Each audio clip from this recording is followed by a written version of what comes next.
Hi, my name is Automag.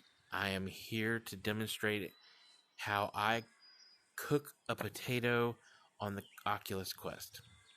A lot of people say it can't be done, which is why I'm making this video. If you're watching this, you've probably experienced the same frustration as I have. You put the potato by the fire like you did everything else, and as soon as it was done cooking, poof, it just disappears. I don't understand why, but my best guess is that they needed to add a couple of zeros to the uncooked state, the cooked state, and the burnt state. And instead of it being 10 seconds after it's cooked, it becomes burnt, and after another 10 seconds of burnt, it disappears. They made it a tenth of a second. That's my guess, because through some trial and error of keeping a fire and a potato and slowly inching it closer so that it was at the furthest distance possible it could cook, and grabbing it at the right time, I was able to produce 4 burnt potatoes.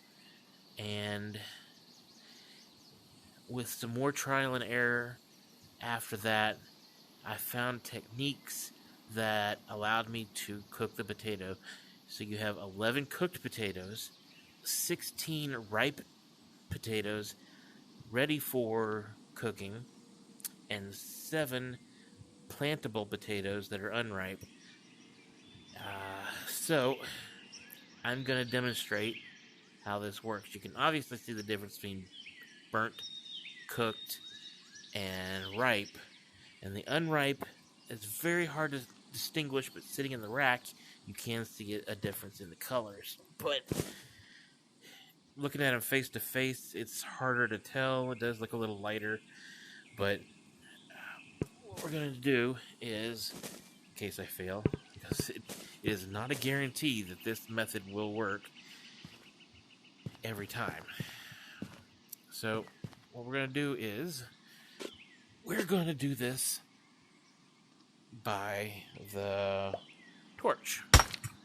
I know it seems strange, but it is the only way that I have found to get fairly good results. Like I said, they're not guaranteed, but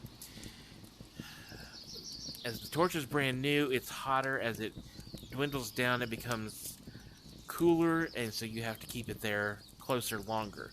But I've noticed that if you bring it in to about there, hold it long enough, and I'm just at the edge of the heat, it's not hot enough. So you bring it in a little more, and a little bit more, and it starts to, and poof, instantly gone. Now, my method is that I bring it in and pull it out. Bring it in, pull it out.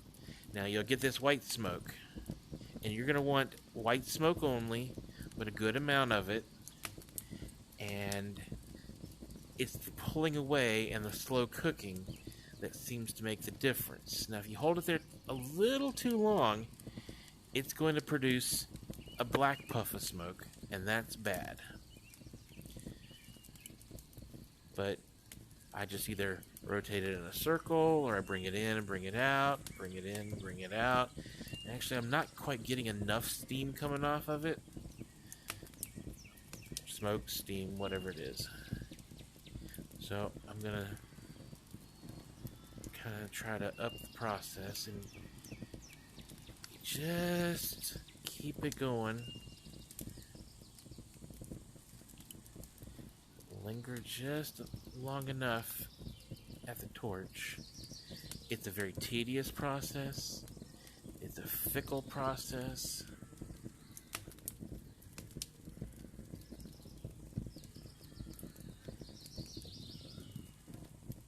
But it will work if you're lucky.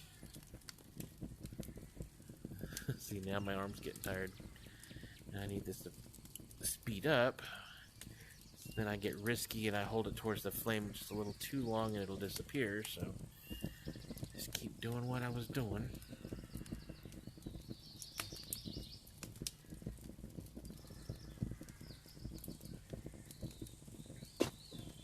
and poof, I have a baked potato.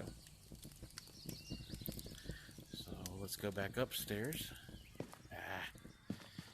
And now, y'all saw me get it from the 14, and now it will not go back in the 14. It will only go in the cooked. And that's how I have found to bake a potato. It is a pain in the ass to get the technique down and the timing just right. But there you go. Thanks.